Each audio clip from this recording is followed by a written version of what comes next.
Hello students, question 8 देखते हैं हम। एक पेडेस्टल के शिखर पर, तो हमने एक पेडेस्टल बना लिया, राइट। इसके ऊपर हमने एक मूर्ति लगा दी। मूर्ति कितनी दी हुई है? 1.6 मीटर्स। भूमि के एक बिंदु, अब भूमि पे एक बिंदु ले लिया। उस बिंदु से मूर्ति का शिखर, बात किसकी हो रही है? मूर्ति का शिखर भूमि से कितना कोण बना रहा है? 60 डिग्री का। उसी बिंदु से अब पेडेस्टल का शिखर ये है, यहाँ से भी कोण बन रहा है। अब ये कोण इससे छोटा ही होगा ना, तो ये वाला कोण कितना है? 45 डिग्री। क्वेश्चन हमने पढ़ा और एक एक सेंटेंस पढ़ते गए और हम अपनी फिगर ड्रॉ करते रहे। तो मेरी फाइनल फिगर क्या बन गई? ये बन गई। चाहे आप इस साइड ड्रॉ करें, चाहे आप इस साइड ड्रॉ करें, और जो मैंने बुक से पढ़ा था उसके सेंटेंसेस लिख दिए। माना BC एक पेडेस्टल है, आप इसको कोई भी नाम दे दें, तो BC नाम दे दिया हम, पेडेस्टल है, और AB जो है वो BC के ऊपर एक मूर्ति है। आप अपनी लैंग्वेज लिखे, आपको किसी भी बुक को फॉलो करने की ज़रूरत नहीं है। आपका ये जो आपने ड्रॉ किया है ये क्लियर हो जाना चाहिए। BC एक, और BC की हमारी ऊंचाई कितनी दी है? 1.6 मीटर मैंने लिख दिया, दिया गया है। तो फर्स्ट थिंग क्या, हम इसमें राइट एंगल ट्रायंगल ढूंढते हैं। हमारे पास दो राइट एंगल ट्रायंगल है, BCD, दूसरा ACB, राइट। अब इन्हीं दोनों राइट एंगल ट्रायंगल में काम होगा। मैं आपको क्या बताती हूँ कि जो निकालना है वो ऊपर रख देते हैं और जो दिया गया है वो नीचे रखते हैं। अब यहाँ पे देखो, जो पहला राइट एंगल ट्रायंगल है उसमें मुझे कुछ भी नहीं दिया गया।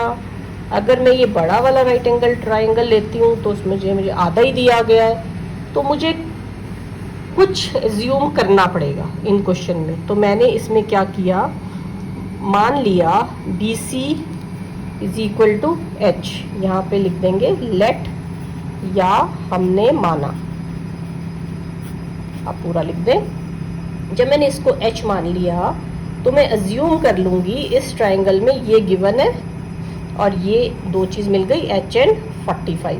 तो हम क्या करते हैं अपने क्वेश्चन को स्टार्ट करने के लिए, छोटा ट्रायंगल लेते हैं पहले। इन ट्रायंगल BCD, राइट, इसमें हमने क्या निकालना है? CD निकालना है। तो हमने CD ऊपर कर लिख दिया और BC हमने मान लिया था। तो CD by BC is equal to क्या बन गया हमारे पास? B bye P। अब मैं फॉर्मूलाज बार पूरा टेबल नहीं लिखूंगी, हमने 7 क्वेश्चंस पूरे टेबल के साथ कर लिए हैं। तो B बाय P, तो हमारे पास क्या आ गया? Tim playing with ball. उल्टा है मगर ये टिम प्लेइंग विद बॉल, तो हमने अपने टेंजेंट को उल्टा कर दिया, 1 बाय टेंजेंट 45। और टेंजेंट 45 की वैल्यू क्या होती है? 1, तो 1/1 इज 1। तो हमारे पास क्या आ गया? CD, और BC इधर चला गया इनटू BC। तो हमारे पास क्या निकल आया? CD is equal to BC, और ये किसके बराबर था? H के बराबर। तो मीन्स मेरे पास ये भी क्या आ गया? H। डन। तो अब मेरे पास ये चीज़ आ गई, और अब आप देखो हमें निकालने को बोला है BC, राइट। तो अगर मैं AC निकाल लेती हूँ सेकंड ट्रायंगल की हेल्प से, उसमें से AB माइनस कर दूंगी, इजीली मेरा BC आ जाएगा। तो AC मेरा कितना है?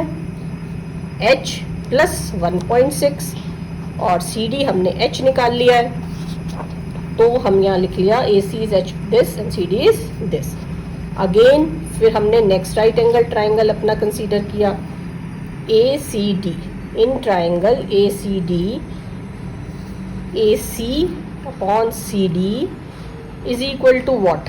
AC is P, this is base, और this is hypotenuse. P by B, Tony playing with ball, tangent of 60 degree.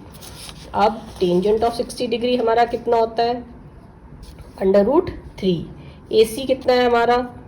H plus 1.6, CD हमारा निकल गया था H, और ये आ गया √3। अब इसको क्रॉस मल्टीप्लाई कर देंगे तो हम कहाँ पहुँचे? h plus 1.6 is equal to h under root 3, ये h इधर ट्रांसपोज हुआ, h under root 3 minus h is equal to 1.6, h common, under root 3 minus 1 अब ये इधर आ गया, राइट। तो h की वैल्यू हमारे पास क्या बन गई, 1.6 अपॉन अंडर रूट 3 माइनस 1।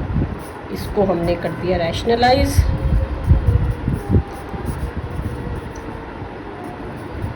अब ये क्या बना, a minus B, A plus B is A square minus B square. तो under root 3 square is 3, 3 minus 1 is 2। तो this thing is h is equal to 1.6 upon 2 under root 3 plus 1 within the brackets, ये cancel out हुआ। तो 8 2 ज़ा 16, answer is 0.8 under root 3 plus 1। Done. See how simple this is. Thank you.